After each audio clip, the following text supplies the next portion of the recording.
Hello, I'm Jennifer Griffin, National Security Correspondent for the Fox News Channel. I'd like to welcome you to the Wounded Warrior Experience, honoring the sacrifices of men and women who have served this nation.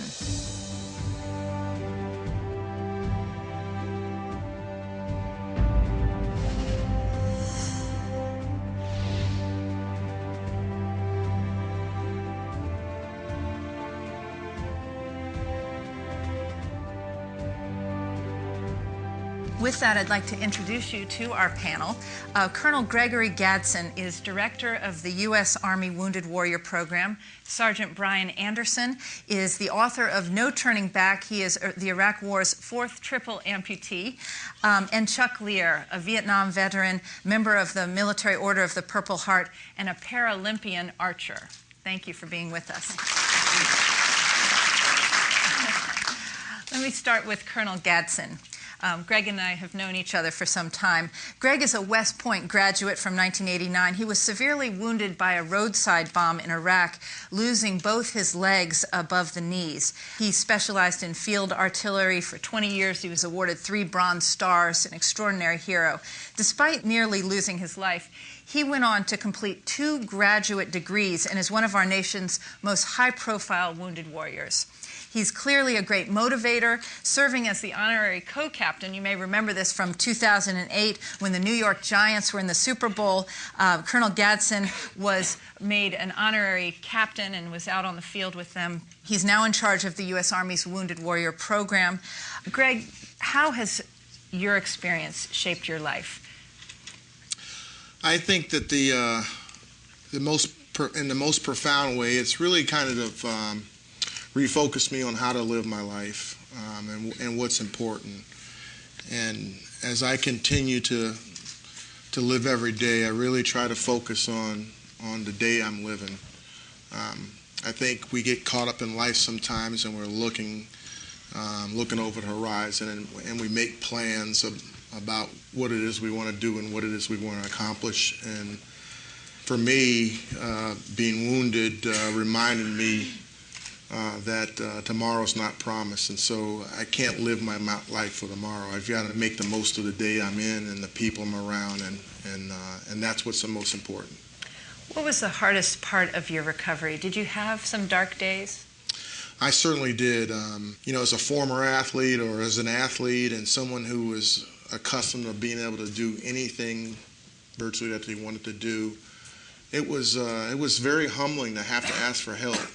It was very humbling to realize that you had to have help. And for someone, I think, in the prime of their career at least, that was very difficult to get used to. And someone that's prideful, and you don't want to have to count on people.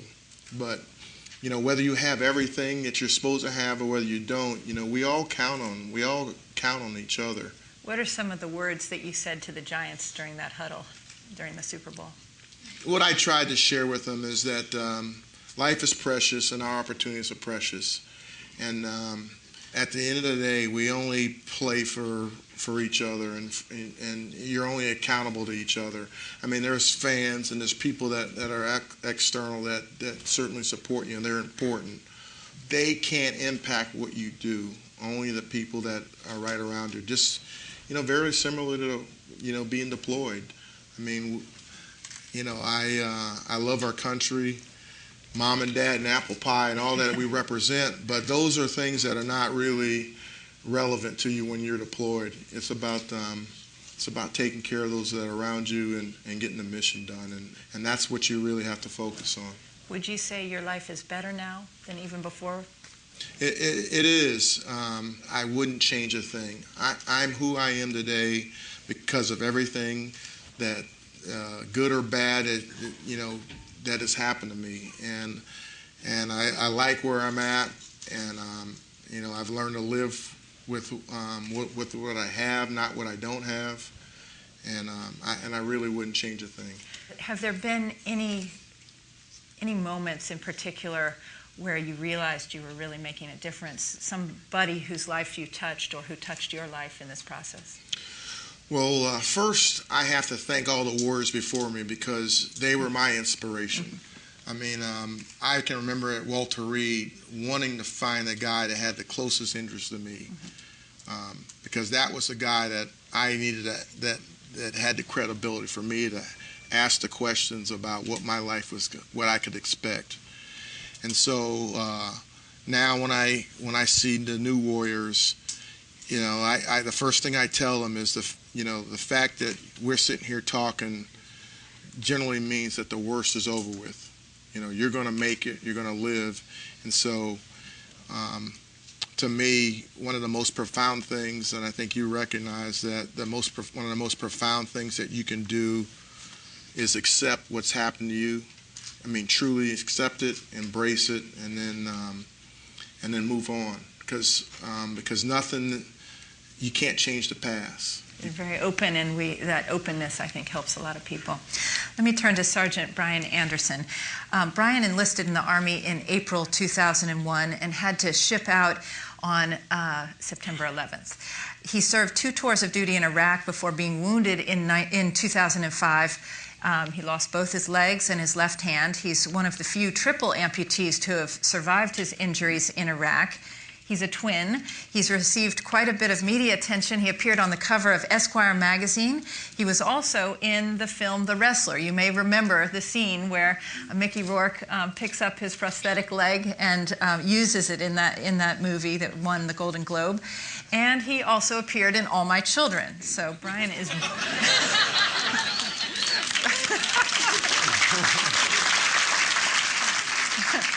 And he's just finished a new book called No Turning Back. Tell us about October 23rd, 2005. What happened? Our second year in Iraq, we were police academy instructors for the first 3 months. And then after that, we went out to the Iraqi police stations teaching them how to run their police station. Well, on October 23rd of 2005, we started heading out to our first Iraqi police station. We'd never even made it there because it got blown up. But the way you cope in Iraq is by making fun of everything and laughing at it. So me and my buddy Kenny was sitting next to me. We were making fun of our situation. I had both my hands on the bottom of the steering wheel and my left leg curled up underneath my right leg down driving. And I know it's bad, but I was a smoker. And I know. What can I say? Have you quit? I'm in the process right now, actually. Come on, Brian. Because honestly, I don't want to smoke anymore. I really don't. I really don't. Oh, I know.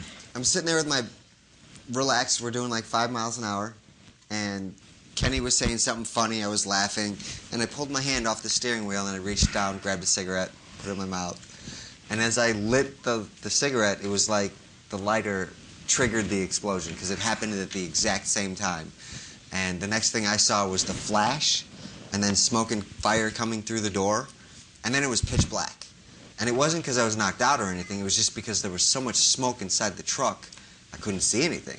So my first reaction was, hey, we got hit, are you guys okay, And I didn't hear anything, and that kind of scared me a little bit. And I started looking harder, and I saw green, and I was like, whoa, why am I seeing green? And I relaxed, and my head fell backwards, which made me realize that I was on my back. What had actually happened was my legs and my hand were gone instantly. My legs were laying in the floorboard, my hand was in the passenger seat, and it spun me sideways to where I was laying like this, and when I looked to my right, I was looking at the back of my seat, which was green. And the reason I didn't hear anything was because my friends jumped out immediately, ran to the truck in front of us, said, Anderson's not out yet, let's go get him. And they came out and got me, and they got me out within like 30 seconds. And my first reaction was, are we being shot at, or are we still being attacked? Do I need to be doing something? Because I still had no idea there was anything wrong with me. At one point I told myself to get out. I couldn't. I didn't know why. And I knew my friends had pulled me out, but I still didn't know what was wrong with me. And then I started kind of assessing myself, and the first thing that I noticed was my fingertip was gone. And then this tattoo on my hand, that was missing, and I was looking at that, and I'm like, oh, that's kind of gross. And then a fly landed in my eye, and I went to go wipe with my left hand, and I just kind of whiffed, and I went, whoa, and I saw my sleeve hanging there, and I was just kind of like, I said something. Well, don't you have don't to say need to that say it right here. Exactly. And that made me look down. And as I looked down, my friends tried to force my head back down to the ground. But I saw what had happened. And my initial reaction was just like, wow, that did not just happen. Well, that's not what I said was wow, but it was like, that did not just happen. And then I kind of got this feeling like, oh my gosh, my mom's going to kill me. But then after that, I saw my friends messing with the medical equipment, and they had all looked like they had just seen a ghost, and felt like I needed to say something. I don't know what made me say it, but I reached up, I grabbed his arm, and I went, holy, do you ever think I'll get lucky again?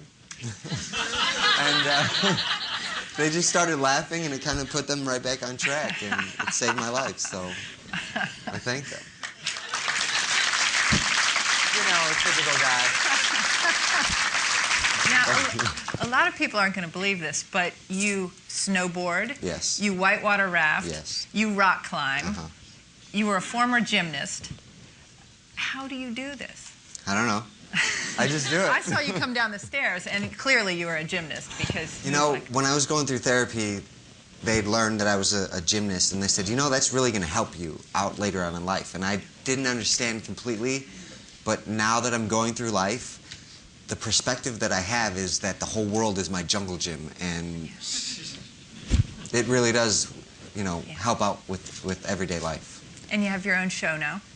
Yes, I'm actually hosting a TV show out of Chicago called Reporting for Service with Brian Anderson. And what's it about? I kind of showcase the hidden heroes of Chicago and all the people and organizations that are actually making a difference in the world. You know, not enough news, not enough people get to know about all the good things that are happening in the world. So this is kind of my way of giving back to Chicago. How'd you end up in The Wrestler with Mickey Rourke? And tell us about that scene. Okay.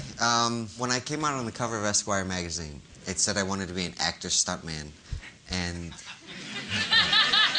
you know, I said in the magazine that you know, like, blow me up again, I don't care. Let my legs fly off and my arm fly. I'm good with that, you know? So it was somebody kind of giving me a chance. In all reality, I actually, you guys remember the movie Dark Knight with Heath Ledger and all that? That was the first movie that I actually worked as a stuntman in. And I'm not actually in the movie, but, you know, the stunt guy from there and the stunt guy from Philly kind of talked to each other, and they were like, hey, you know, how's Brian? And he's like, oh, they're good. And he's like, I'm thinking about giving him a shot, you know? So I went out to South Philly, and we spent 2 days South Philly filming this scene to where Mickey Rourke throws this wrestler out of the ring, and we actually sat there, me, Mickey Rourke, Darren Aronofsky, which was the director, and Doug, the stunt coordinator, and we just kind of talked about what we were going to do. And the first thought was they were going to plow into me and have me fly back through, you know, out of my wheelchair and just kind of be laughing or whatever. But then Darren Aronofsky was like, do your legs come off? And I'm like, yeah, and I pulled one off right away. And he was like, all right, well, how about we have Mickey Rourke grab a chair like he's going to hit him with it, and then we get you to stop him. And I was like, all right, cool. So the scene kind of started playing out, and it was completely improv, where Mickey Rourke came out, held up the chair, I pull off my leg, and I held it up like this. I'm like, no, use my leg, use my leg. And then the whole crowd started chanting, use his leg, which worked out kind of great. And he dropped the chair, grabbed my leg by the ankle, and he swung it like a baseball bat at this actor. And later on, this actor/wrestler came up to me and he was like, you know, out of every stunt that I did in that whole movie, getting hit by your leg hurt the most. Cool. Absolutely. Now, I don't expect that you had many dark days. How long were you, after you were injured, were you really down? It happened about 4 months, 4.5 months after I got injured. I had a pretty good attitude, and I was in the shower, you know. When you're naked, that's your purest form. And I looked down, and I was just like, oh my gosh, I'm half a person. Oh my God, I'm half a person. And I lost it. And for like 2 weeks, I didn't sleep. I had anxiety attacks, panic attacks, just confusion, just a lot. And I was talking to my twin brother. I have an identical twin brother. He's like, are you listening to music? And I'm like, no. And he's like, you know you're a music baby, right? And I'm like, well, yeah, I get that. And it's like, start listening to music. Hey, Timmy's band, one of my friend's bands that I went to high school. Anybody here Rise Against, know of Rise Against? I went to high school with those guys. And this was the band he was talking about. And he's thrown me their CDs, and I started listening to them. And I was like, okay. And one of their songs came on called Survive. And the chorus in that song goes, life's been less than kind. We've all been hurt. We've all been sorry. Take a number, stand in line. How we survive is what makes us who we are. And that, like, resonated in me. And I was like, you know what? All right, cool. And then I realized that the last 4 months I'd been at Walter Reed, and then the last year I was at war. And I hadn't experienced real life in a long time. You know what? Let's see what I can and can't do. And there's not a lot that I can't do. I still climb trees. I still snowboard. I still do everything that I want to do. I ride motorcycles. I mean, I've never been happier. So I can't complain. Chuck Lear, injured in Vietnam, Yes. double amputee, a master archer. He has competed in the Paralympics. He won a silver medal at Torino in 2011. It was a team medal, yes. Team medal? We came in second in the world. Tell it. You were wounded in a different war, in Vietnam. Yes. Walk us through your recovery experience. My recovery was rather easy, believe it or not. A lot of people are shocked when they realize how little time I spent in the hospital. I was wounded on 1 October 1966 by American artillery, and an artillery round landed about 6 feet in front of me. And a lot of people say, well, aren't you bitter because you were hit by American artillery? And I said, no, because how many times did American artillery save lives? It just happened. It was one of those days. So I was actually on leave by Thanksgiving out of the hospital. And I was discharged on the 28th of February of 1967. So I spent really less than 3 months in the hospital. What helped me most in my recovery is I did not go back to my hometown. I stayed in California. I didn't go back to my hometown. I left in 1964. I didn't go back until 1981. So everybody that I ran into only knew me blown up. So I didn't have to deal with pity parties and the people who knew me before. So that helped me get my head screwed on pretty good. And you took up archery in 2001. Tell us about that. Yes. And how do you do it, actually? Well, actually,